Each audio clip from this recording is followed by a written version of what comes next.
Hello everyone, नमस्ते। के छ खबर? सन्चै आरामै हुनुहुन्छ होला। आज पनि म फेरि बन्दै गरेको ट्यु क्रिकेट ग्राउन्डमा यतिखेर आएको छु, जहाँ ट्यु क्रिकेट ग्राउन्डमा के भइरहेको छ भन्ने बारेमा तपाईँहरूलाई देखाउने नै छु। तपाईँहरू अन्त्यसम्म हेर्नुहोला भन्न चाहन्छु।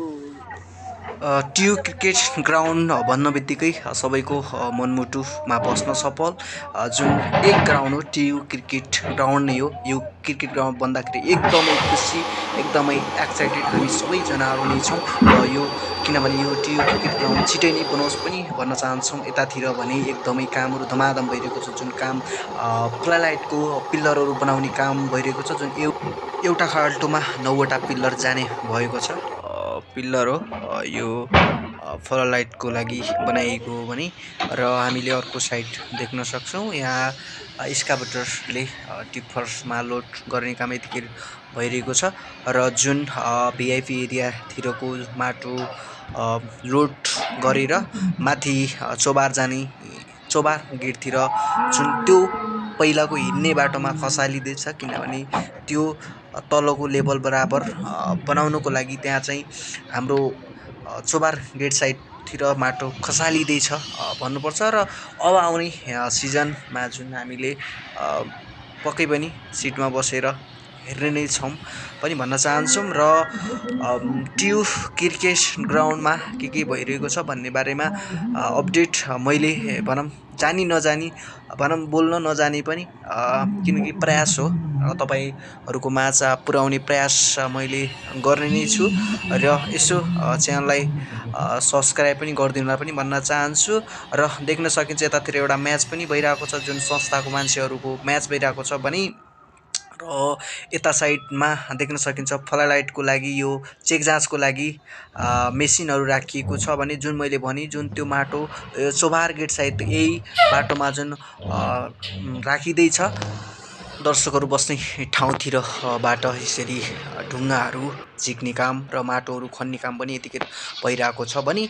र यतिखेर चोबार साइडतिर माटो खसाल्ने काम टिप्परद्वारा भइरहेको छ, जहाँ यहाँ विभिन्न सामानहरू एकदम गिट्टी बालुवाहरू देख्न सकिन्छ भने यो जुन मेसिन हो प्याराफिटको लागि प्रयोग गरिने मेसिन हो भन्नुपर्छ। र यो अर्को साइडतिर यो पनि प्याराफिटकै लागि नै यहाँ पिल्लर बनाइँदैछ।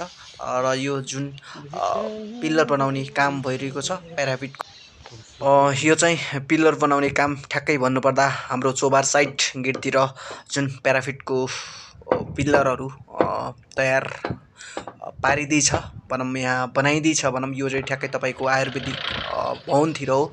र यतातिर भित्र हेर्ने हो भने एकदमै झकाझक भनौँ, कतैतिर खन्ने काम र कतै लोडिङ गर्ने काम, यहाँ विभिन्न किसिमका कामहरू देख्न सकिन्छ। र यहाँ चाहिँ जुन मान्छेले गर्ने काम अहिले भन्नुपर्दा जहाँ पिल्लर बनाउने काम मात्र भइरहेको छ भने, र जहाँ कामदारहरूको जुन ग्राउन्डभित्र गर्ने काम चाहिँ अहिले जे होस् भनौँ स्टार्ट चाहिँ भइरहेको छैन। अब चाहिँ केही दिनमा यो चाहिँ काम जुन मेसिनद्वारा गर्ने काम पक्कै पनि सकिएपछि र कामदारद्वारा पनि हुने नै छ पनि भन्न चाहन्छु। र किनभने अहिले मेसिनको मात्रै काम भएको कारणले गर्दा र अहिले चाहिँ कामदारहरू पिल्लरहरू बनाउनेतिर एकदमै बिजी व्यस्तता भन्नुपर्छ। र यो चाहिँ ठ्याक्कै तपाईँको भन्नुपर्दा यो जुन प्लेयरहरू अन्डरग्राउन्डद्वारा चाहिँ आउने जाने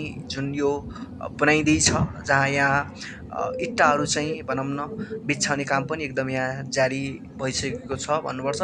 र यो ठ्याक्कै तपाईँको हाम्रो एनपिएलको जोन 3मा यो एक्सकाभेटरले यहाँ खनिरहेको देख्न सकिन्छ, जहाँ एकदमै नजिक मान्छेहरूको घुइँचो, दर्शकहरूको घुइँचो लाग्ने ठाउँ पनि हो यो एक किसिमले भन्नुपर्दा। म पनि यसै जोनमा बसेर एनपिएल हेरेको पनि थिएँ।